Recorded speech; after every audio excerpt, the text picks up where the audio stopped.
Bit of housekeeping. Congratulations to Mary Blake, who recently got married. Amber and Ron celebrated birthdays this week, if I'm not mistaken, so happy birthday, guys. We have 40 parachutes to display tomorrow. We were aiming for 10, and we've got 40. We also have, is that great? We have 2 parachutes that during the breaks, if you wouldn't mind going around and signing, they're on the right of you or the left of you in the room.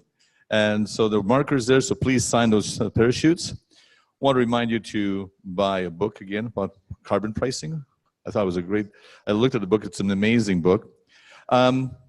When you're speaking or asking a question, please wait for the microphone to get to you because this is being streamed and people will not hear you. So it's very, very important that we use the microphones. And the lobbying schedules will be out at lunchtime if you're wondering what's happening, okay? So that should be done. Now, we like to begin things with something different. So Angie Nussey will argue that she is a storyteller first and a musician second, but still hope suggests otherwise. With its sweeping string arrangements and melodic lines, you might believe that Nussey is planning to move into a more orchestral style. But her lyrics always bring you back, pull you in, make you think and inspire you to shine as she does. Nussey grew up in a small town of Lively, Ontario, where both parents dabbled in music and creativity. She learned to play piano at the age of 6, and she soon began writing and recording her own songs. Angie Nussey is the kind of artist who leaves thank you notes, and her attitude towards life and other people has the appealing charm of a long-lost friend. Her stage presence is disarming, and although she maintains a wonderful degree of humility, she never fails to perform a world-class show. It has been said that she wears her heart in her voice, and her voice rings with the ease of a warm shower. Ladies and gentlemen, please welcome Angie Nussey.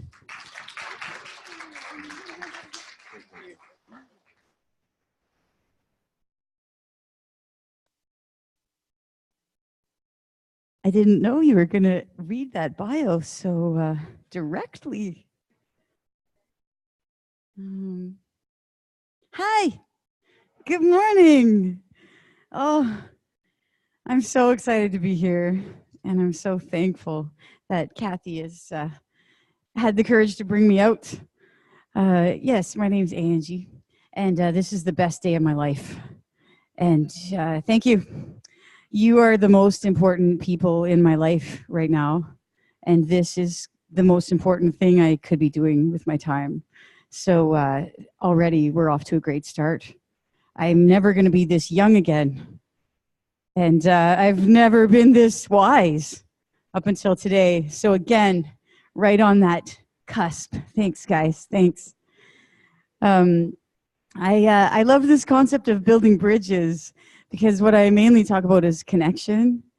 If I wasn't a songwriter, I would be some kind of like spiritual study of psychology and spirituality. But I just prefer to write songs, so I just do that and I study on the side.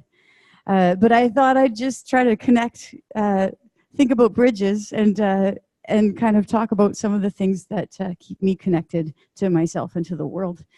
This attitude that I started out with this morning, it's just one of those concepts that I've considered through the years.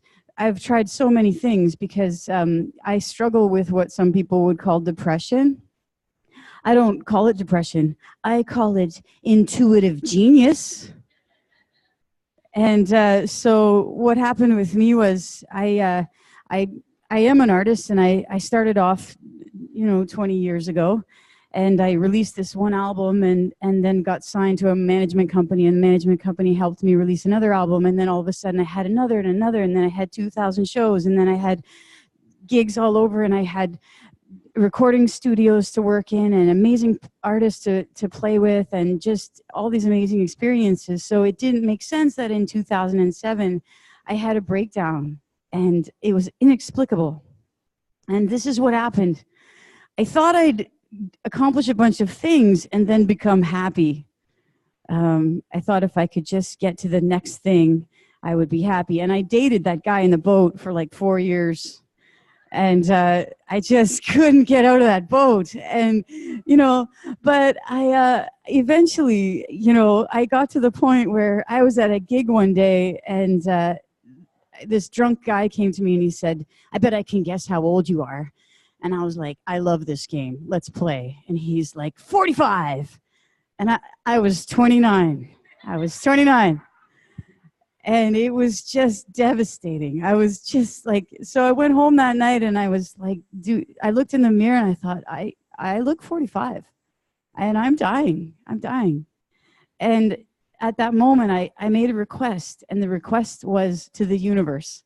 And it was, I just want to know how to wake up happy and how to go to bed happy again. This was the hardest thing to do for me. Those two things. I wasn't happy in between either, but those two things I wanted to learn how to do, and I had no idea how to do it. So the first, true to form, when you ask and you surrender, everything starts coming to you. And so all of a sudden I had books. I had The Power of Now, and then I had Wayne Dyer, and then somebody gave me, like at a little restaurant, somebody gave me the 5 people you meet in heaven. And then I just, all of a sudden I'd have people that would just come and tell me things. This construction worker was like, "You should meditate." I was like, "I can't." And I had a real scarcity issue at that time. I was like, "I can't afford it. I can't afford to go to the meditation class." And he's like, "I think you just got to sit still and think about your breathing." I was, "Oh, yeah, right. Okay." But, you know, little angels would just come into my life and they would just give me information. And all of a sudden, my path just very slowly started becoming more optimistic. And I just very slowly started to see things differently. And what most paths lead to, and everything that I've read and everything that I've ever studied and everything that I've done, they suggest that you learn how to become quiet, which is what Kathy and I were talking about yesterday, even for a few minutes a day. But for me, it's just so important to trust that just for 3.5 minutes right now, you are welcome to forget the puzzles that you're trying to solve. And you can trust that they will return full on, but you can have 3.5 minutes break to just think about nothing, just nothing at all, or your hands. Sometimes I think about my hands, and sometimes I imagine what's behind my eyelids.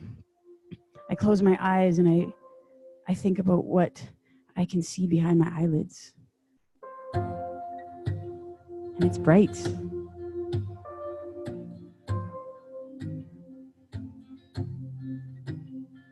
If you listen in a quiet room, you can hear it calling out to you.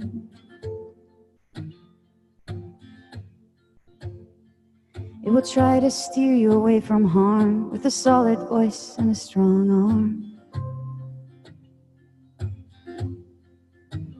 It can't make you, and it won't save you, and it gets bothered in the times when it can't protect you. Some will hurt it, some will try to destroy it, and some will mend it. Some will dare you to embrace it. Tired and shaking, there is no breaking your spirit. It may have failed you, but it's the only thing that keeps you alive. And some think it's the only thing you take when you die. And there are times when you can't stop it from screaming. And sometimes when you need it most, it gets lost in the crowd. But it can't stand when you're uncertain, and it gets tired in the times when your heart is hurting. It feels small, but it is still not afraid. It will try to be heard again and again each day. Tired and shaking, there is no breaking your spirit. Tired and shaking, there is no breaking your spirit. So stand up. I encourage you to sing or to stand or to dance if you want to. I know it's early, so no pressure. Stand up. That's one of your parts. Oh, do you think that's my instructions? And it is. Stand up. You're gonna take this lying down. Stand up. That's your part.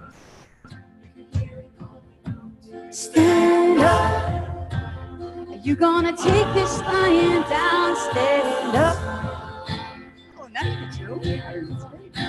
Stand up. You're gonna take this lying down. Stand up. Stand up. You're gonna take this lying down.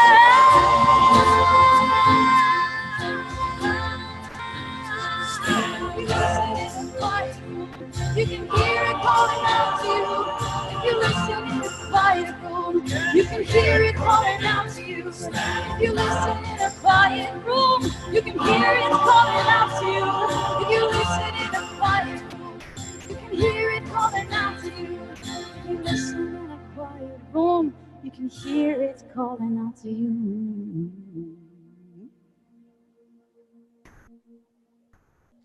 Thank you. Thanks, guys. I feel like that's like mic drop time. I'm done. My job is done. They stood up. We're good. Party's over. I loved that presentation yesterday with Vince, and I loved how he would pull himself back. What was it you said? I'm getting a little high horsey. Oh, what a great line. And owning how you feel. I loved that. I just thought it was funny how we're having this we're learning how to talk to politicians in a way that is not too aggressive, and it really feels like marriage 101 kind of. Like I call him my partner because we've divorced twice, basically for like a day each time, but still we discovered that we had some communication issues, and now we have one rule, one marriage vow, and that is to tell the truth. You should see how hard that is sometimes. It's hard to tell the truth sometimes, because sometimes your truth is not what you expect it to be.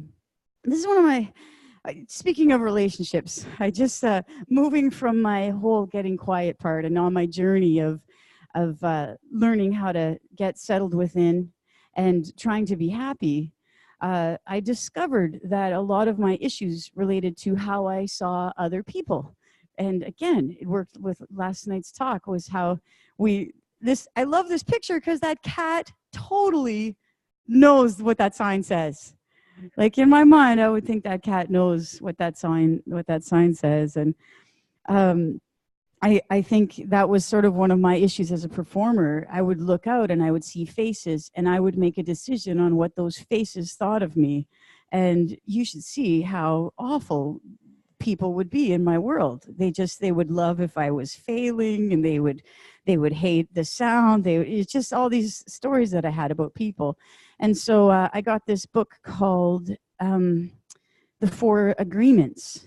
And one of them was if you really don't think you have clarity, then go and ask for clarity.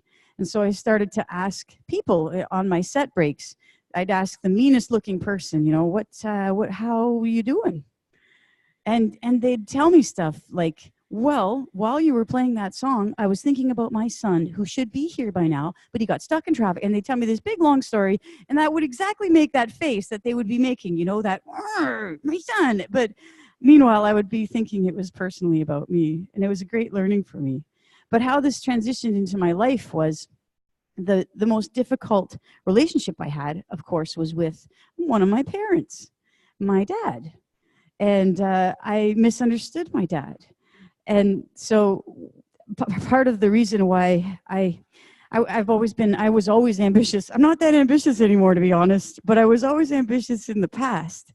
And I I waited till the right moment till I could bring my dad to show him how awesome I was. So I waited for this great gig. I had played all these gigs, and I waited, and I was opening for Michelle Wright, which was a big deal. And I had this great band, and the band smoked. It was awesome. And my dad came down, and I just was so excited because he could be in a green room and get treated like royalty. And so after the show, he's down there in the green room, and everything's going great. And I can't wait. This is the day that my dad is going to recognize how awesome I am. And I say, Dad, what did you think of the show? And my dad says, oh, Michelle was amazing. And it was one of those moments where it was like the nail in the coffin of my resentment. It was like he really doesn't see me, he doesn't understand me. And so to tie it back, I decided, it was a couple years later where I decided I'm going to really ask him questions. Why do you say that? Why would you not recognize what I did? And he said, well, you always seem so ambitious. You always seemed like you wanted to get better. So I always thought, well, here's this person, and I can tell her how this person did her job, and maybe that'll help for your life. And I was like, that kind of makes sense. And suddenly we had this new conversation going. And I have to be honest, there really isn't a new conversation.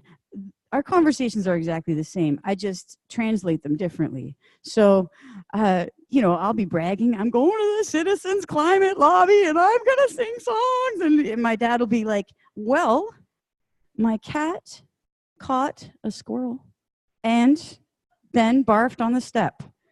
And I'm like, But, I just know that he doesn't care. He doesn't care how successful I am.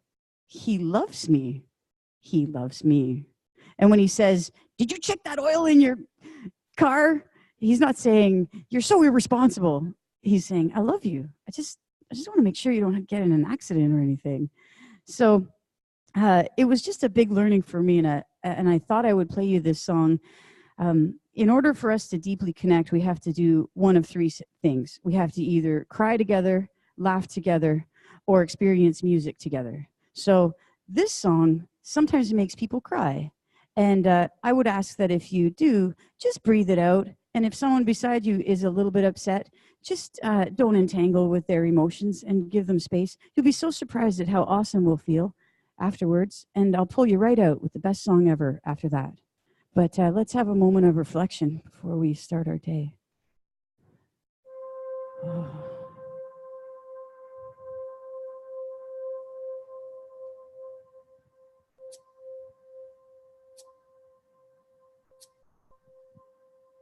My daddy had warm hands, rough and dirty like a working man, changing tires in a blistering storm. His hands would still be warm. I remember his leather mitts. He'd leave them on the living room chair. I'd stick my hand inside just to see if it was warm in there. My daddy had warm hands.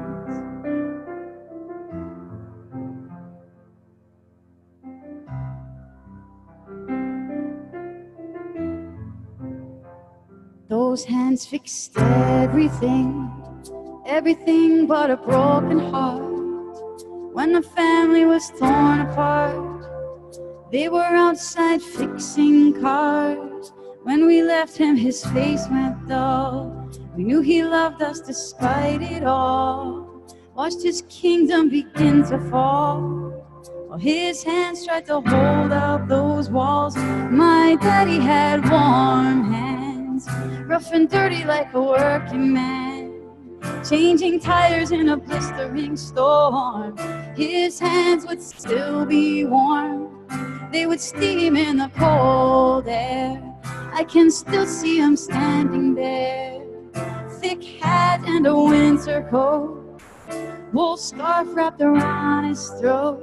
My daddy had warm hands.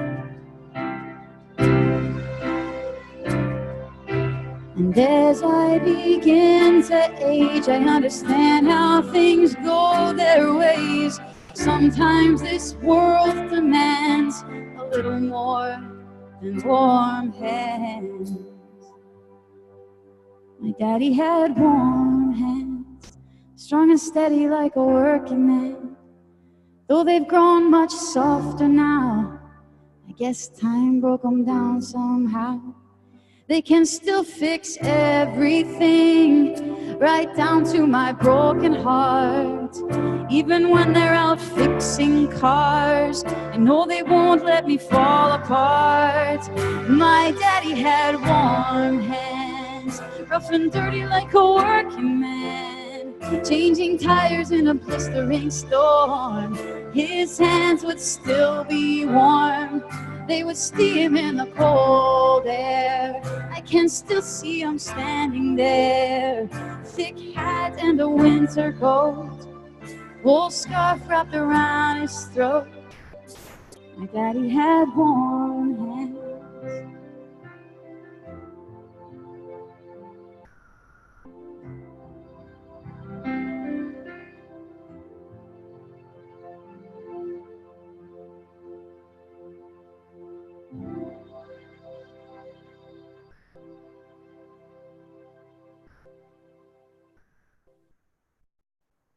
Thank you. Thank you. I saw those Kleenex boxes on the table and I was like, thank goodness they put those there just in case for today. Don't get me talking about sometimes there's this grief energy that where we get ashamed of, but apparently that grief energy is like the highest resonating energy, because people who are in grief have no resistance to anything. They have no identity to anything. They're basically as close to God as you can get. And one person who's grieving can affect the whole room in this really positive way. We just don't understand it yet. But I find that kind of amazing. I just wanted to say that. But I can't leave you in this space of energy, even though it's like hot and nice and warm for me. I'm comfortable here. Do you know how awesome you are? Do you know? You got up this morning and you have a plan to change the world. And like, it's amazing to be in this think tank. You have a plan and it's legitimate. And where's our doctor from yesterday? Oh, he's gone. Well, oh, yes. Oh my goodness. And you were great yesterday. And I just, I don't have it all in my head, but I understand the plan and I'm going to listen to you because you seem to know what to do right now. And I can't lie. I don't, but I guess what I was thinking was it was that the one thing that I didn't see, because I know it can't be accounted for, but I think about the youth. We have a little boy back here. I bet you if he knows everything about the environment right now, he knows about all this stuff that's going on. My nieces know. They're doing stuff in school. And so when we were talking about this 1.5 number that's outlandish and we could never achieve it, I was just like, how do we know that this scale is not going to go so far off? Like, this is a train. If we get the train and the train's already moving, but if it really moves, like, we just don't know. And the kids today are interested. So if we can account for the psychology that's also going alongside all of this other stuff that we're making happen, this can really be, we are heading into good times. And you are the reason. Thank you. Thank you. Can you give yourselves a hand? Thank you. I'm thrilled to be here, and I'm thrilled to play a part in this day. I'll be back a little bit later to share some other songs. But for now, let's get excited. It's going to be a great couple days. The song is called Whisper in the Air. If you feel like dancing, you can dance.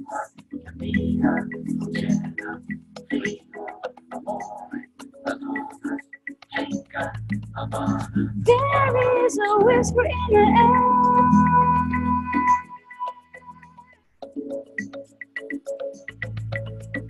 There is a whisper in the air.